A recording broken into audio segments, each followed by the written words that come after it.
Yes,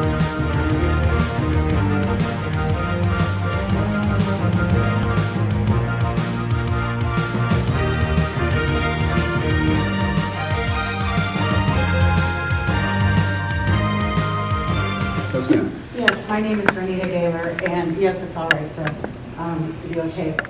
I'm guardian of this wonderful girl here. She lives at home with us. My husband. What's her name? Her name is Loretta. Hi, Loretta. Hi. My husband takes care of her most of the time, doles out her medications and everything.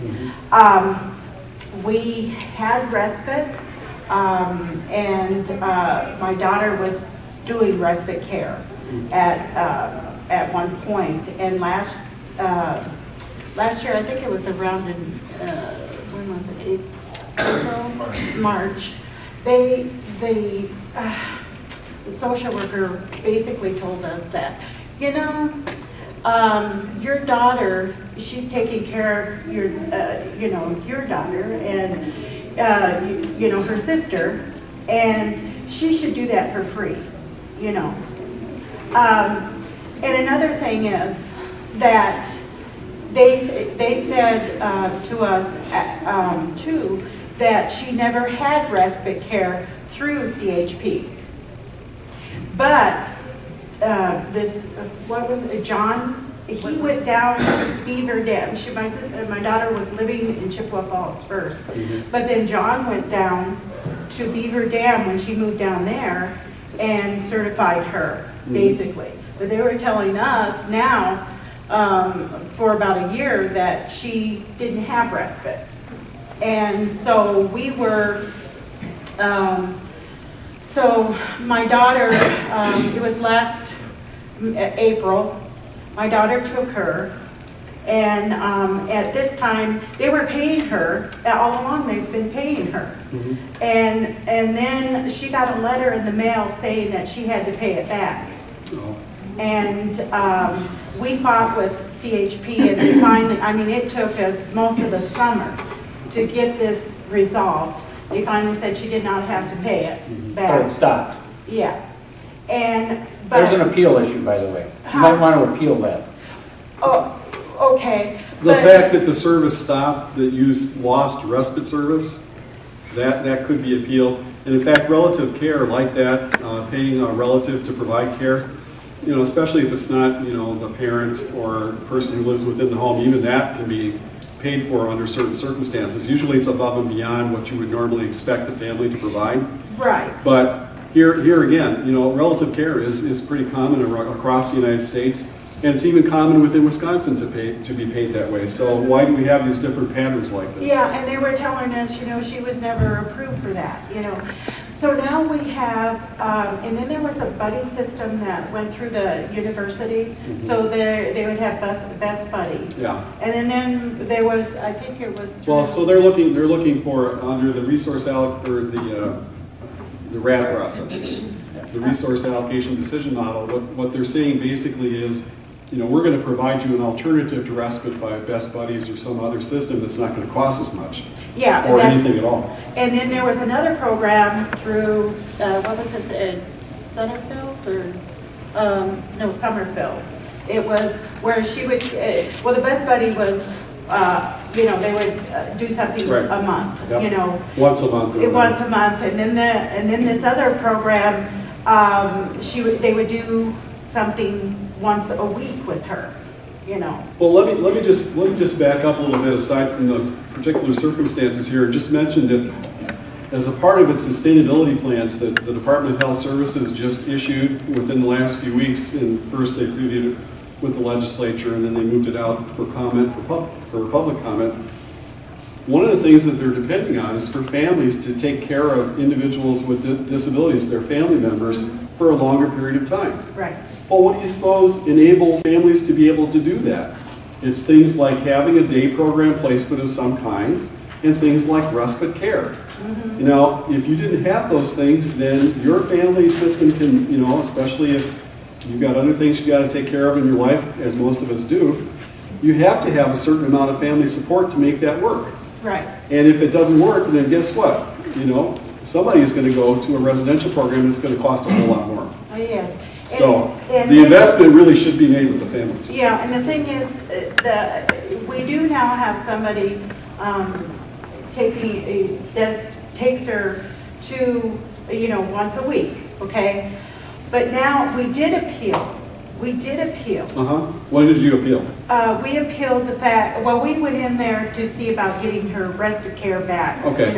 Okay. 30, well, I said, a weekend a month, because. You weren't asking for much. No, but we had 31 days, 30 days with the respite, the other respite care.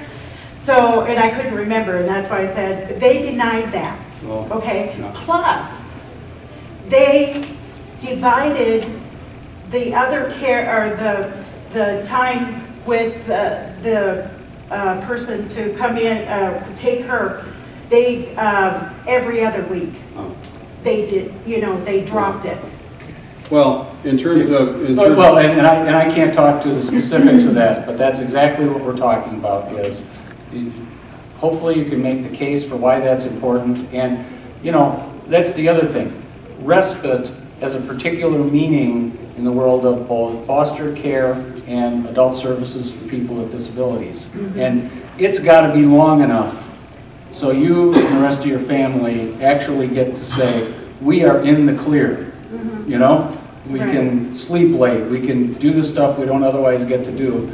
And so a little afternoon here or there is not respite care. It's not going to recharge you to do the job. Can I ask you, did you go to an administrative law judge, or how did the appeal happen? Well, I just went through CHP. Okay. Yeah, I called them. Okay, so there's an important distinction right there, and that is you have the right to file a grievance with the managed care organization, and then if you don't like the outcome of that, you can go to Madison, or you can file an appeal right with Madison. And I always just file with Madison rather than... And that's the administrative law judge process that he talked about earlier. So you still have a right to appeal further. See, yes, I understand that. Okay. And we tried to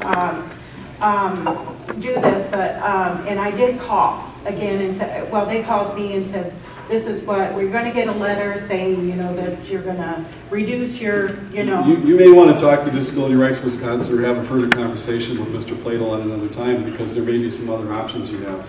Okay. I just, I haven't...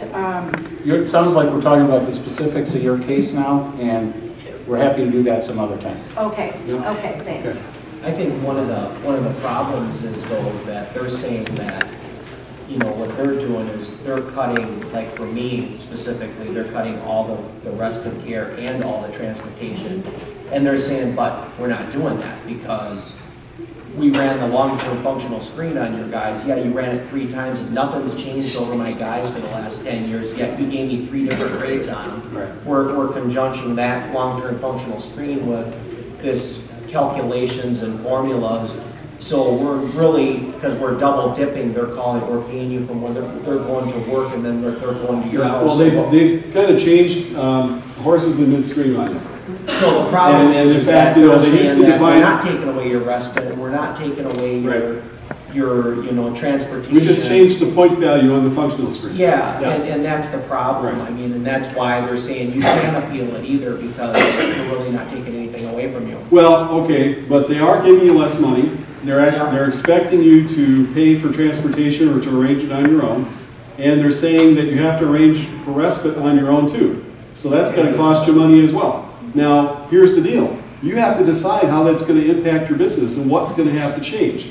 Once you decide what changes, then that should be reflected in the care plans of the individuals that are being served. At that point, if they disagree with what's in that care plan, then your guardians have a right to appeal, because it's changing the basis for the services that are being provided to them. So it's like I said earlier, this lady that was sitting up here in this front row said that, oh, I'm just not going to send somebody to the day program anymore because I can't afford the transportation. Wrong. That would definitely violate somebody's outcomes. And that person then, whose services are being affected, would have the right to appeal it. You don't have the right to appeal the rate change. What you have a right to is to inform the families what's changing as a result of your payments being restructured and your expectations being restructured, and then they have the right to determine, you know, how that impacts them and where they want to go with it, right? Right, and then I'm going to just reinforce that by saying the managed care organizations are all saying to the provider, you can't talk about this, you can't talk about that, there's HIPAA. No, it's not true. You are worried you're going to be in trouble with the managed care organization if you provide information. I think the information, the most important information you can provide is to just tell your guardians to ask lots of questions. Because the guardian of a person in your home can get the functional screen even if you can't.